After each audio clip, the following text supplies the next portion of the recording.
Boy, there's no better way to kick off Mesa Morning Live than with our next guest. He's making a return visit. I don't even know how many, 3, 4, 5. He's a favorite here at Mesa Morning Live. He's going to tell us all about what's going on with his world. His business is booming, and he's going to tell us all about it. How about a big round of applause for Mr. Alvin Heggs, Big Al Heggs. Come on out.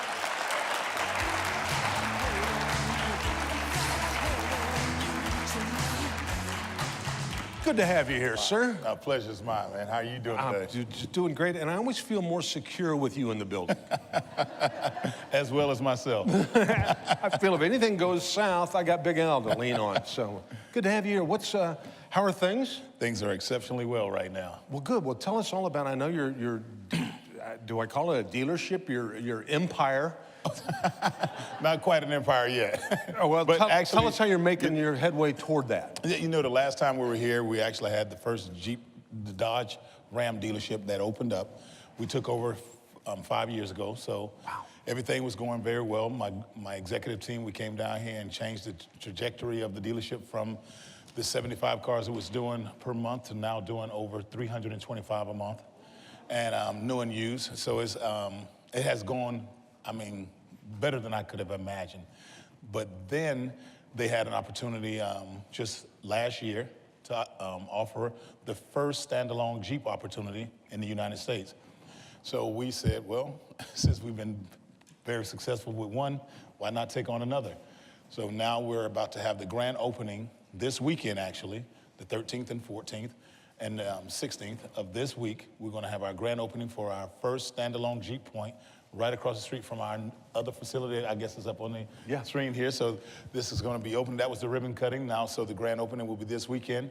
And if you have nothing to do for lunch today and tomorrow, please come by and have some free lunch festivities and walk around and meet the employees and get some Sub-Zero ice cream on me. I like it. Well, because of these banners, I can't really see much of what's up there. I'm assuming you might have other employees with you. I just see one head. Yeah, that's probably I think that's mine. Oh, there we go. Yeah, that would be you. Hey, for those that don't know, give us a quick little catch-up. Tell us a little bit about your background and where you're from and how you ended up here.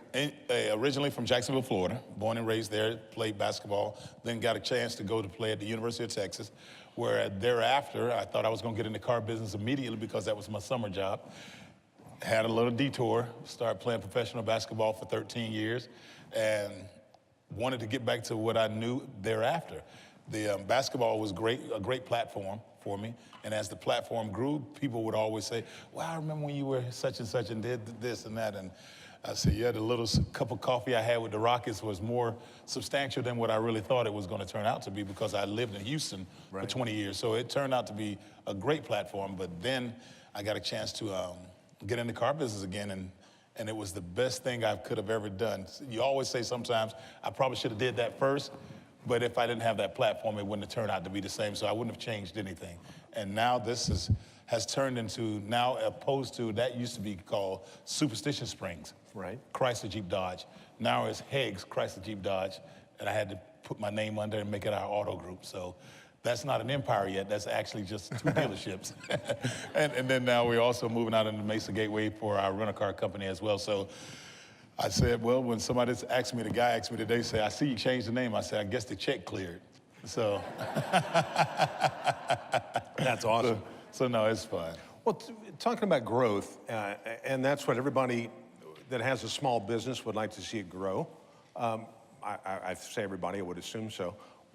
What about your employees? How many employees did you start off with? Where are you now, and where do you want to go? When we got here, the employee count was about 62. And now we started running the Dodge store with 135. Now with the expansion, we're over 170. So we'll be over 170 with the 2 facilities. Then you throw the rental car company, we'll be right at 200. Wow. My goal, in essence, because I have 4 executives that are very high-powered, intelligent men that can actually run a dealership themselves, but I want them to run their own entities with probably 250 employees under each. So we want to employ 1,000 people here in Mesa and make sure that we build a niche and say this is where our roots are going to be grown, but we want to expand the community, but in a way that we can employ people and make it the best place for them to work under the Heggs Automotive Group. Wow, that's great. Well, yeah, I love it.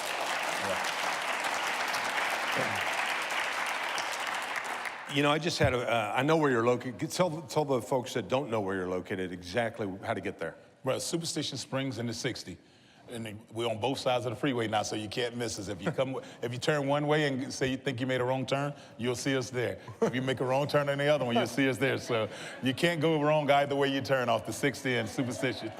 It's like Circle K. They put one on every corner. Hey, now here's an idea, and I don't know about the legal problems that may arise from something like this, but I'm just spitballing ideas. Right. You ever thought about doing like road cones and forcing everybody off the 60 and then funneling them right into your deal, and then they have to drive through and then get back on the 60? We do that on the lot. You can't really do that off the freeway. Oh, okay. The only thing, but when you ride through the lot, it's like a maze. You're wondering how to get out. That's awesome. Well, I know you're too modest to bring this up on your own, so I'll throw it at you. Talk about what you provided for Oakwood, and also for what you did for for Sally's adventure last year. You know, the Oakwood Creative Care was something very near and dear to Kevin and myself when we went over there. My grandmother used to be in a facility such as that, but it wasn't to the level in which Oakwood is, where she actually stayed there for 4 years. It wasn't where you can go home. It was a facility where they were just there to end their lives. I went to Oakwood, and it was stark difference from what I saw. It was vibrant, people excited. They were interacting with people. They were doing various things.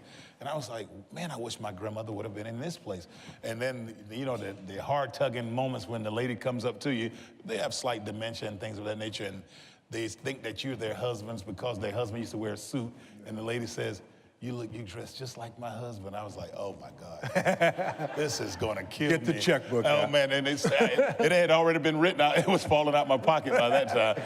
So I was like, this is crazy. So what we did was, they were having trouble with some of their vehicles and transportation, spending way too much money on transportation, getting these ladies back and forth. So what we did as a company, we donated 2 vehicles to them that they can actually utilize to get people around, to take them to different events so they can continue the happy life that they have. And it was just a wonderful thing. You don't even feel the impact financially to yourself, and nor do you look for a return on investment on something like that, other than the fact that it just makes you feel great. And then with Sally, with her new venture, open up her new location, which was extraordinary, and hats off to her doing so much around here like the ever-ready battery.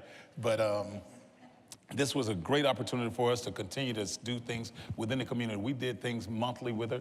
We made a commitment, a 5-year commitment, that we'll do things annually, that she doesn't have to worry about income from sponsorships from us, because it's already been allocated. So, and now we have a room in her facility that's going to be the Heggs Automotive Group meeting room. So those things are things that we really, you know, get engaged in, because it's reciprocal.